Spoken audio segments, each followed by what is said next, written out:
किल्ले रायगडाच्या पायथ्याशी काही अंतरावर वाकुक्षी नावाच्या छोट्याशा गावात धनगराच्या कुटुंबात आपला पती आणि छोट्याशा बाळासोबत हिरा राहायचा.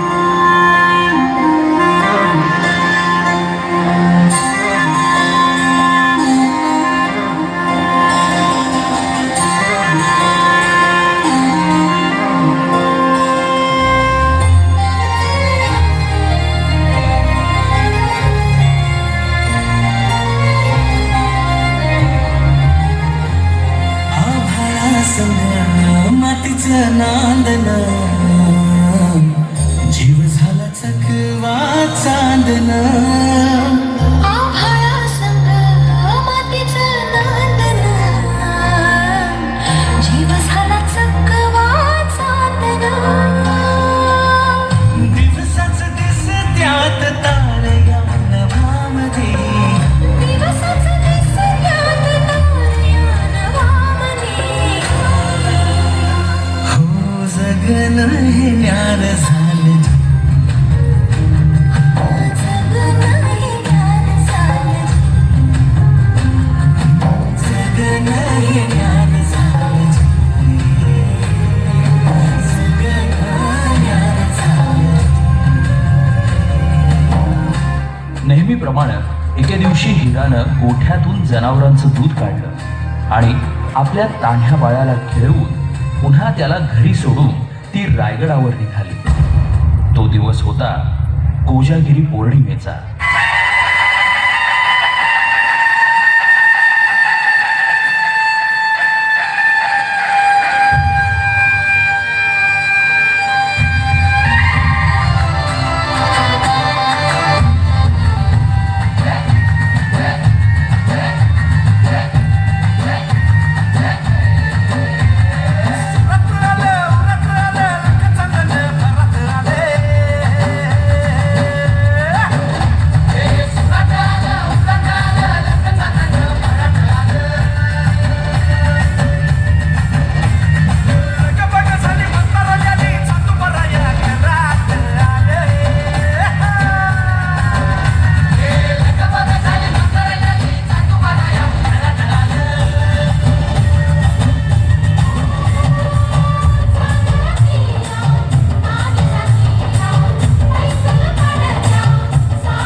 आणि बघता बघता संध्याकाळ झाली आणि गडाचे दरवाजे बंद झाले. माझं बाळ एकलं आहे घरला. हे पदर बसते तुमच्या पुढे. मला जाऊ द्या.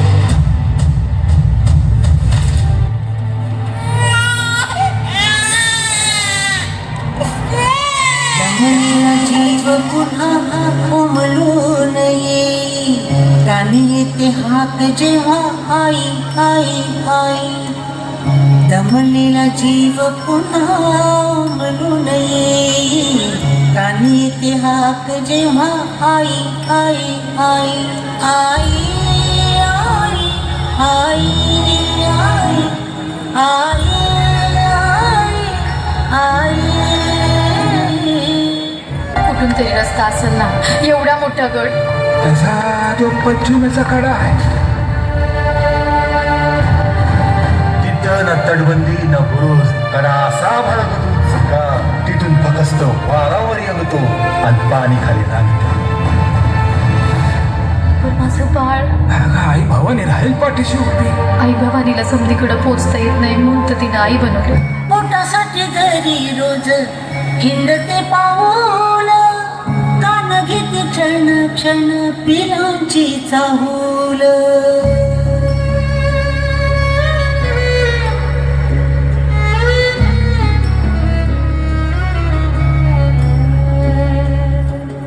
पोटासाठी घरी रोज हिंडते पाऊल, कान घेते क्षण क्षण पिलांची चाहूल.